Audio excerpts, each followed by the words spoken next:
Let me show you how we can use elastic time to improve or correct the timing of a multi-track drum performance. Now, there are two ways to do this. We could simply quantize the entire performance in one go using the event operations, or we could go through and manually adjust each and every drum hit, which gives you greater control over your editing. Now, as with all multi-track drum editing, maintaining the phase relationship between the different microphones that were placed around the kit is absolutely critical. And we'll talk more about that later. Let's begin though by taking a look at what's going on with this session. So here are the drums. I've got 9 tracks altogether. I've got 2 kicks, an inside mic and outside. I've got snare top and bottom. I've got overheads, hi-hat, tom 1 and a floor tom. Now in the edit window you can see that each track has one long region, an entire take or performance. Now any edits I make need to be applied to all of those drum tracks, so I'm going to put them into a mix edit group, and that way they all work together as one. Now with all of the drum tracks selected, I'm going to hit Command or Control G and that will bring up the group window. I'm going to name it drums. Now you'll notice that the group will default to being a mix and an edit group. Now the faders all move together, that's the mix group, and in the edit window, the edit group allows us to make selections and edits across all of the drum channels as if they were one. It's very nice.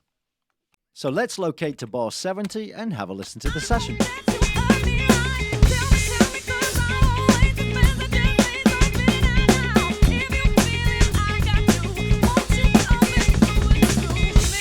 So we're going to be fixing the drum fill just here, the drummer really on top of the beat like sneakers in a dryer.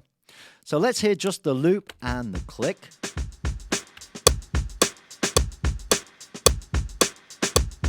That's what the drummer played to, and that's in time. So let's hear it with the drums.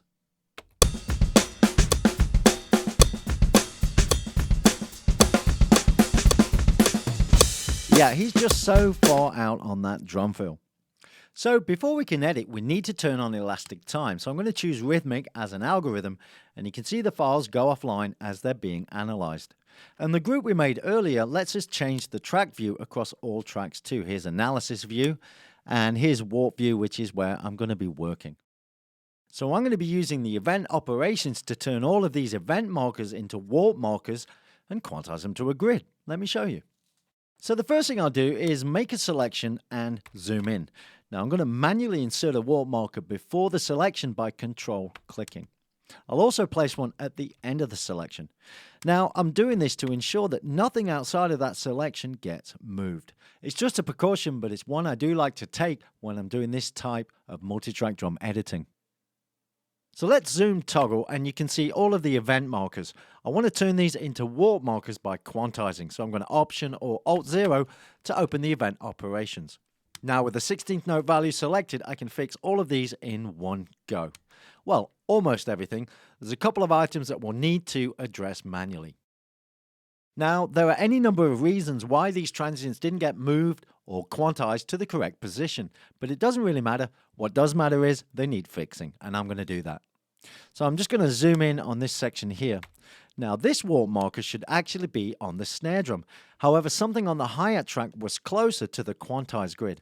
Well, this is not a problem. What I'll do is I'm going to hold down Control or the Windows key and move that warp marker. Now I can just snap it to the grid and it's fixed.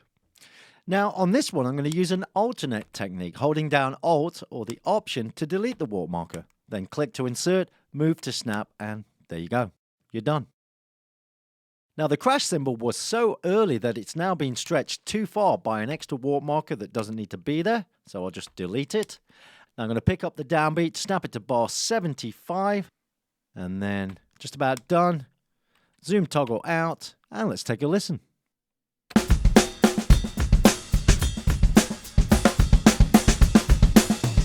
Oh yeah, that drum fill sounds so much better. No clicks, no pops, truly amazing.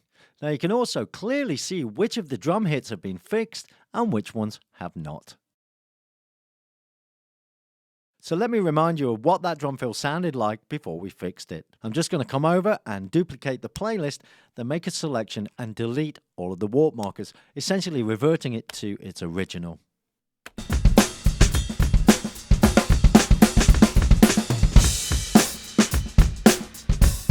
Absolute train wreck. So let's go back to the edited playlist and hear it in context with the song.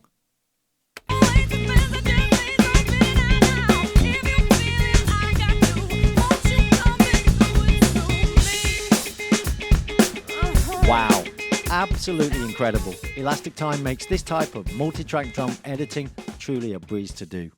Now in the next video, we'll take a closer look at manually editing your multi-track drum performances.